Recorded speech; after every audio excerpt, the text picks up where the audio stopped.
भाई वो औरत भी दिखाई नहीं दे रही जो बहुत सुंदर थी।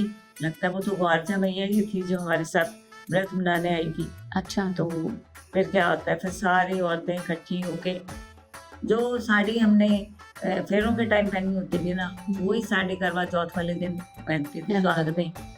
तो क्या-क्या चीज़ें थी उस उद्यापन में, आप हमें बताएँगे क्या कुछ रखते हैं? उद्यापन में ऐसे है कि ये जो उद्यापन होता है, या तो जब पहला करवा चौथ आता है तो तभी कर देते हैं पहले साल में ही। मॉर्निंग से लेके इवनिंग से लेके नाइट तक कि उसकी क्या कुछ करना होता है? मतलब कैसे वो अपना टाइम बिताती हैं? वो आप हमें बताएँगी ज़रा?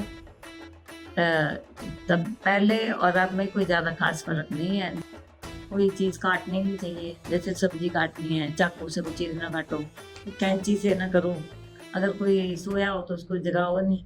इसमें वो अच्छा। कहानी भी आती है ना, सुतड़ा जगाई ना, रुतड़ा मनाई ना। अच्छा। तो कई लोग जलेबी में से भी देखते हैं। जलेबी में से? जलेबी में से अगर कहीं को छाननी नहीं मिलती ना, कहीं मेरी बात जलेबी में से देखने का भी है।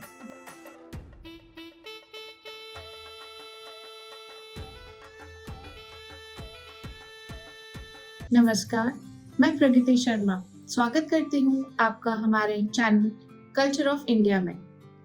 तो आज हमारे साथ हैं Punjab and Haryana high court की senior advocate Mrs Rooprekha Sharma ji, और as a matter of fact ये मेरी मदर इन लॉ भी है। नमस्कार। जैसा कि आप सब जानते हैं कि भारत त्योहारों का देश है और अभी त्योहारों का सीजन भी चल रहा है। सास बहू की जोड़ी बैठी है, तो आज हमने सोचा कि एक वीडियो बनाई जाए करवा चौथ के ऊपर। तो मम्मी जी आप बताइए कि करवा चौथ की शुरुआत कब और कैसे हुई? मतलब ये कॉन्सेप्ट कहाँ से शुरू हुआ? सबसे पहले करवा चौथ क्या, ये जो व्रत की कहानी है, सबसे पहले व्रत जो है ना, पार्वती जी ने भगवान शंकर के लिए रखा था। एक बार की बात है, पार्वती जी कैलाश पर्वत पे बैठी थी और वो अपने हाथों में मेहंदी लगा रही थी। तो शिव जी महाराज तो उनसे पूछते हैं, आज क्या बात है, आज तुम अपने हाथों में मेहंदी लगा रही हो और बड़ा श्रृंगार कर रखा है।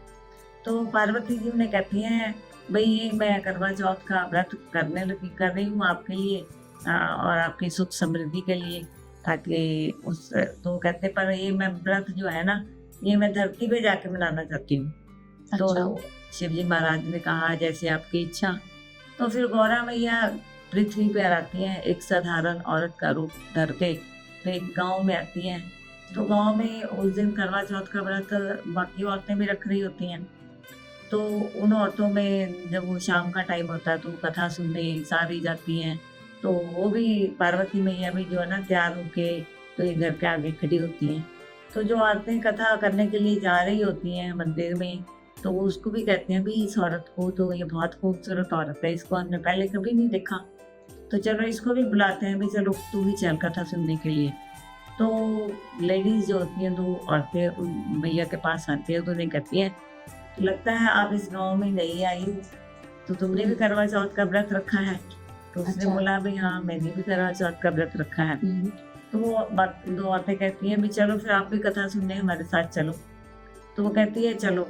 तो पार्वती मैया भी उन औरतों के साथ ना अपना कथा सुनने के लिए जाती हैं। तो पार्वती मैया देखती है कि बहुत सारी औरतें जो गाँव की हैं, बहुत सुंदर-सुंदर सजी होती हैं, 16 श्रृंगार किए होते हैं, मेहंदी लगी होती है और बिंदी लगी होती है, सिंदूर वगैरह लगा होता है, लाल रंग के कपड़े पहने होते हैं।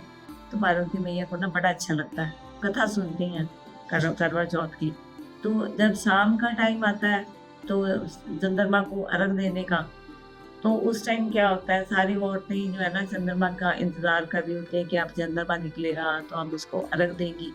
तो इतने में क्या होता है, आकाश में बहुत सारे बादल आज छा जाते हैं और चंद्रमा दिखाई नहीं देता और अंधेरी चल पड़ती है। तो इतने में सभी औरतों के बीच में माँ गौरजा भी खड़ी होती है, तो वहीं अंतर ध्यान हो जाती है। तो सारी औरतें कहती हैं, अब हम अपना व्रत कैसे खोलेंगी?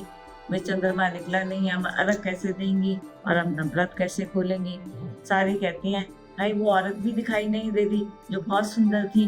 लगता है वो तो ग्वारचा मैया ही थी जो हमारे साथ व्रत मनाने आई थी। अच्छा। तो फिर क्या होता है, फिर सारी औरतें इकट्ठी होके मंदिर में जाके ग्वारचा मैया की आगे प्रार्थना करती हैं कि हे मैया, मतलब आप हमारे बीच में थी, हम आपको पहचान नहीं पाए, तो ये जो भी बादल छाए हैं तो इनको दूर करो ताकि चंद्रमा हमें नजर आए और हम अर्घ दे सकें। माँ बहुत प्रसन्न होती है और फिर थोड़ी देर के बाद जितने वो बादल होते हैं, वो आंधी होती है, तो सब थम जाती है और चंद्रमा दिखाई देने लग जाता है। तो औरतें फिर चंद्रमा को देख के अर्घ देती हैं। तो पार्वती मैया इतने में कैलाश पे चली जाती हैं। तो कैलाश पे जब जाती हैं तो वहाँ फिर वो चंद्रमा को देखती हैं चांदनी के बीच में से, और उसके बाद शंकर जी को देखती हैं उसके अंदर से, चन्नी के बीच में से। तो फिर वो अपना व्रत, शंकर भगवान है उसको पानी पिला के उसका व्रत खोलते हैं। इसी प्रकार ये कथा तब से ये प्रथा चली है। इसके बाद फिर अनेक कहानियाँ बनी हैं। 7 भाइयों की एक बहन की कहानी है, करवा मैया की एक अलग कहानी है। अनेक स्टेट्स में अलग अलग लोगों की फिर अलग अलग स्टोरी है। सबसे पहले तो जो है ना, गौरजा मैया ने ही ये व्रत की शुरुआत की थी। अच्छा, तो ये स्टेट वाइज डिफर करते हैं स्टोरीज भी? स्टोरीज तो एक होती हैं, कोई 7 भाइयों वाली कहानी कहता है, कोई शिव जी पार्वती वाली कहानी कहता है। अनेक कहानियां हैं, जिसको जो अच्छी लगती है वो वही कर लेता है। ठीक है, ठीक है। तो मम्मी जी ने बड़ी खूबसूरती से इस मेरे सवाल का जवाब दिया। तो मम्मी जी, अगला सवाल मेरा ये रहेगा कि जैसे वैसे तो हर साल का करवा चौथ खास होता है, लेकिन कहते हैं कि पहला करवा चौथ जो होता है उसमें कुछ खास चीज़ों का ध्यान रखते हैं, बहुत ही बड़े लेवल पे मनाया जाता है। तो जैसे आप भी बताइए, आपने भी अपना पहला करवा चौथ मनाया होगा, करीब 40 साल होने को आए। ठीक है, ठीक है। तो आप भी अपना एक्सपीरियंस शेयर करिए हमारी ऑडियंस के साथ कि तब और अब में कुछ फर्क लगा आपको? नेचुरली तब ऐसा होता था, जो पहला करवा चौथ आता था या उसके बाद भी जितने करवा चौथ आते थे, पहले ऐसा होता था जो साड़ी हमने फेरों के टाइम पहनी होती थी ना, वही साड़ी करवा चौथ वाले दिन पहनती थी सुहाग में। अच्छा। और उसी को पहन के अर्घ वगैरह देती थी, पूजा करती थी। अब ट्रेंड चेंज हो गया है, अब लोग और बच्चे अपने हिसाब से कर लेते हैं जैसे उनको ठीक लगता है। आजकल तो वो साड़ी वाला ऐसा रहा ही नहीं कंसेप्ट, लोग लहंगे पहन लेते हैं। तो और लेकिन ऐसे है फिर भी भाई, अगर कोई लहंगा जिसने पहनना है या कोई किसी ने किराए पे लिया है, तो वो शादी के टाइम जो फेरों के टाइम चुन्नी होती है, ओढ़ी होती है, उस चुन्नी को लेके भी वो ले सकते हैं। हाँ, ठीक। तो जहाँ तक हमारे पहले करवा चौथ की बात है, तो नेचुरली हर एक का जो पहला करवा चौथ है, हर को बड़ी क्यूरियोसिटी होती है करने के लिए, उत्साह भी होता है और बड़े अच्छे से सारे लोग तैयार होते हैं। बाद में भी होते हैं, ऐसी बात तो नहीं है, लेकिन तब थोड़ी मन ज़्यादा एक्साइटमेंट सी होती है। तो उस हिसाब से तब हमने किया था। उसके बाद फिर उद्यापन भी कराया था हमारी सासू माँ ने हमारा। तो क्या क्या चीजें थी उस उद्यापन में, आप हमें बताएंगे क्या कुछ रखते हैं? उद्यापन में ऐसे है, ये जो उद्यापन होता है, या तो जब पहला करवा चौथ आता है तो तभी कर देते हैं, पहले साल में करवा देते हैं, या फिर तीसरे साल में करवा देते हैं। कई लोग 5 ऐसे भी होता है, कई लोग 5वें में करवाते हैं उद्यापन। अगर बीच में मान लो अगर पहला साल है या लेडी प्रेग्नेंट हो जाए तो भी उद्यापन नहीं कराते, तो फिर तीसरे साल में कराते हैं। अच्छा। तो तब जब हमारा टाइम था, तब जो उद्यापन कराते थे ना, तब चीनी के वो कुज्जे बनाते थे। तो चीनी मतलब ऐसे गड़बी टाइप के होते थे, गड़बी टाइप के होते थे, और उसके अंदर मिठाई वगैरह भर के, तो 11 कुज्जे से होते थे। तो उनको मिक्स के ना, फिर जितनी बाकी सुहागन लेडीज होती थी, अपने रिलेटिव में किसी की ननद है, भाभी है, या ऐसी जितनी भी लेडीज सुहागन होती थी ना, उनको बांट रहे होते थे। लेकिन आजकल कॉन्सेप्ट थोड़ा चेंज हो गया है। आजकल लोग क्या करते हैं, कोई जब उद्यापन करते हैं उसमें प्लास्टिक के डब्बे रख लेते हैं, कोई गिलास रख लेते हैं स्टील का, बस जैसे जिसको कोई ठीक लगे उस हिसाब से कर लेते हैं। लेकिन पहले ऐसा नहीं था, श्रद्धा के हिसाब से। हाँ, श्रद्धा के हिसाब से। लेकिन पहले ऐसा नहीं था, पहले वो चीनी वाले कुज्जे ऐसे ही करते थे, तो भर के उनको मिठाई वगैरह से भर के, तो ये उसका उद्यापन करते थे, दान करते थे। तो ये उद्यापन मायके की तरफ से होता है कि ससुराल की तरफ से होता है? ये जो उद्यापन होता है ये मायके की तरफ से होता है। अच्छा। तो मान लो अगर कोई लेडी औरत तो पहला उसका ससुराल भी है, उसके मायके वाले लेके आते हैं मुसलमान, अच्छा। तो आजकल ऐसे भी अगर मायके वाले मान लो दूर रहे नहीं आ सकते तो ससुराल वाले भी करा देते हैं। कोई तो वो ऐसी नहीं कोई है, वो बात नहीं है। कोई मम्मी फर्क नहीं है। हाँ, पहले तो इसको ज्यादा मानते थे, आजकल तो उस समय के मुताबिक है, बदल जैसे गया जिसको है। ठीक लगता है वो कर लेता है वही। तो करवा चौथ वाले दिन मतलब क्या दिनचर्या रहती है एक लेडी की, एक सुहागन की? लाइक मॉर्निंग से लेके इवनिंग से लेके नाइट तक, ये उसकी क्या कुछ करना होता है, मतलब कैसे वो अपना टाइम बिताती है, वो आप हमें बताएंगे जरा? तब पहले और अब में कोई ज्यादा खास फर्क नहीं है दिनचर्या में। तो दिनचर्या में ऐसे है, सुबह लेडीज 4 बजे या 5 बजे उठ जाती हैं, फिर नहाती धोती हैं, केश भी धोती हैं अपने, चंद्रमा की रोशनी में कहते हैं। तारों की छाँव में करते हैं, तारों की छाँव में ही वो नहाती भी हैं। फिर उसके बाद जब सर्दी आई होती है मायके की तरफ से, तो जिसका मायका दूर हो तो ससुराल वाले भी सब्जी दे सकते हैं, ऐसी बात तो नहीं। अच्छा, सर्दी में क्या कुछ होता है?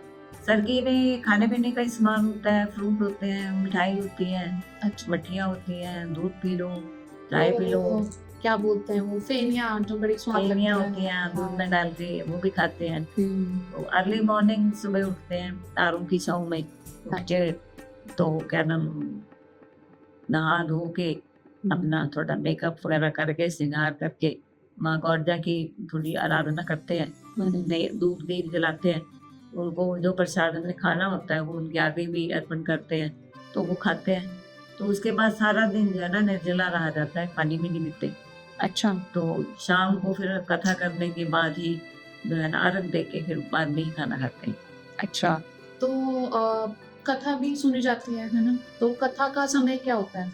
कथा कौन का सा समय समय उचित शाम होता को ही होता है, अच्छा। 6-7 बजे, 6 बजे, मतलब मोस्टली तो 4-5 बजे लोग कथा कर लेते हैं। अच्छा, 4 से 6। कई लोग मंदिर में जाके कथा करते हैं, सुन लेते हैं, क्योंकि मंदिर में लोग लेडीज ज्यादा आ जाती है तो पंडित जी कथा सुना देते हैं। अदरवाइज लेडीज इकट्ठी हो गई जो है ना आपस में ग्रुप बना के बैठ जाती है और वो करवा चौथ की हाँ, कथा वो कह लेती हैं। कई लोग उसमें थाली बिठाते हैं, कहीं वो थाली हाँ जी, बिठाने का हाँ जी। रिवाज होता है, तो मूवीज कई में भी देखते हैं लेकिन वैसे। बड़ा अच्छा वो लगता है, एक मतलब रौनक थालियाँ वाला लेके माहौल हो जाता है। और सब लेडीज बड़ी अच्छी सुंदर सुंदर सजी होती हैं और बहुत सुंदर लगता है, माहौल बड़ा अच्छा लगता है और हाँ। सब लेडीज बड़ी खुश नजर आती हैं क्योंकि उन्होंने सारा दिन कुछ नहीं करना था। पार्टी चल रही होती है वैसे पार्टी तो। टाइम नहीं होता, पार्टी टाइम तो नहीं कह सकते क्योंकि कुछ खाना पीना नहीं होता, लेकिन ये है गप कर सकते, गप लगा सकते हो आप। किटी पार्टी टाइप कर सकते हाँ, हैं। कई लोग तमुला खेल लेते हैं दिन में, कई लोग टाइम पास करने के लिए पिक्चर चले जाते हैं, तो टाइम पास करने के लिए कुछ ना कुछ तो करते रहते हैं, कहानी इवनिंग में ही सुनते हैं। तो मेरा अगला सवाल ये रहेगा कि करवा चौथ में कुछ खास सावधानियां भी बरतनी चाहिए हमें? कुछ खास चीजों का ध्यान रखना हो कि ये करना, ये नहीं करना? खास चीज़ों का तो ये है, जिस जो करवा चौथ का व्रत रखते हैं उस दिन कहते हैं कोई चीज़ काटनी नहीं चाहिए, जैसे सब्जी काटनी है चाकू से कोई चीज़ ना काटो, कैंची से ना करो, अगर कोई सोया हो तो उसको जगाओ नहीं।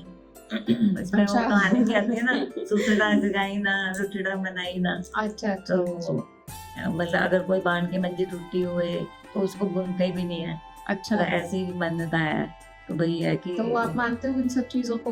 नेचुरली हमारे पूर्वज मानते हैं तो हम भी मानते हैं, तो आगे भी लोग मानेंगे इसको। ये तो एक प्रथा है, रिवाज है, तो रिवाज तो मानने ही पड़ते हैं। और भी है वैसे, अगर मान लो जैसे कई लोगों का क्वेश्चन होता है कि अगर मान लो कोई प्रेग्नेंट लेडी है कि वो व्रत रख सकती है या नहीं रख सकती, तो ऐसा कुछ नहीं है। अगर मतलब प्रेग्नेंट भी है तो वो भी इस व्रत को रख सकती है, ऐसी कोई और अगर कोई लेडी को लाइक पीरियड्स आए हो, मेंसेस आए हो, वो भी भी रख रख सकती है, सकती वो है? भी रख सकती है। अच्छा। ये तो एक कुदरत की तरफ से है, उसमें तो कोई ऐसी बंदिश नहीं है कि आप व्रत नहीं रख सकते, व्रत तो रख सकते हैं। हाँ, शाम को जो फिर अर्घ देने के बाद वो फिर खाना खाते हैं, अर्घ जो देते हैं वो भी बड़ा अच्छा सीन होता है। जब चंद्रमा निकलता है तो बहुत थाली सजाई जाती है, मतलब उसमें दूध दीप होती है, मिठाई भी रखी होती है। कई लोग जो है ना छाननी में से देखते हैं चंद्रमा को, तो उसके बीच में दीपक जलाया होता है, तो वो छाननी में से पहले चंद्रमा को देखते हैं, तो फिर अपने हस्बैंड को देखते हैं उसमें से। तो कई लोग जलेबी में से भी देखते हैं, जलेबी में से? जलेबी में से अगर कहीं को छाननी नहीं मिलती ना, कहीं में रिवाज जलेबी में से देखने का भी है। वो तो छोटी सी होगी। नहीं नहीं, बड़ी बड़ी नहीं मिल जाती है, इसमें से जलेबी में से देखते हैं कई लोग चंद्रमा को। अच्छा, ये मैंने नहीं सुना था। नहीं नहीं, जलेबी में से देखते हैं। ओके। तो वो भी अपनी अपनी प्रथा है, कोई कैसे करता है, कई इसमें लाल कलर की चूड़ियाँ पहनती हैं, कई लोगों को रिवाज है वो ग्रीन कलर की पहनते हैं। तो थोड़े अलग अलग डिफरेंट रिवाज भी थोड़े थोड़े अलग हैं। तो उसके बाद अर्घ देने के बाद जो हस्बैंड है तो वो जो जल उसको हम देते हैं चंद्रमा को, जिस लोटे में देते हैं, नदियों में देते हैं, तो उसी से फिर वो पानी पिला के उसका व्रत खोलता है औरत का। अच्छा, उसके बाद खाना खाता है, जो प्रसाद होता है वो भी सबको थोड़ा नारियल का प्रसाद होता है, मेन रखा मिठाई और नारियल का, जो चंद्रमा को हम अर्पण करते हैं। उसके बाद वो प्रसाद बांटते भी हैं सबको, सारे खाते हैं। उसके बाद फिर भोजन करते हैं, अच्छे अच्छे पकवान खाते हैं, बड़े अच्छे से एंजॉय करते हैं। पूरा दिन ऐसे बीत जाता पूरा दिन बीतता है, पता भी नहीं चलता कैसे निकल जाता है सारा दिन। करवा माता सबको खुश रखे, तंदुरुस्त रखे, वो सबको सुहागन बनाए रखे, सबसे बड़ी बात यह है। बिल्कुल बिल्कुल। तो आई थिंक आप लोगों के भी यही सवाल होंगे जो मेरे थे, तो मैंने मम्मी जी से पूछ लिया। तो आई होप आपको हमारा ये मिनी पॉडकास्ट अच्छा लगा होगा। और अगर आपके भी करवा चौथ के रिलेटेड या कोई भी त्यौहार के रिलेटेड कोई भी सवाल है हमारे साथ, तो आप हमें ज़रूर कमेंट बॉक्स में हमें बताइएगा, हम ज़रूर उसको आंसर करने की कोशिश करेंगे। और हमारे साथ बंधे रहने के लिए बहुत बहुत शुक्रिया। Thank you so much. Thank you.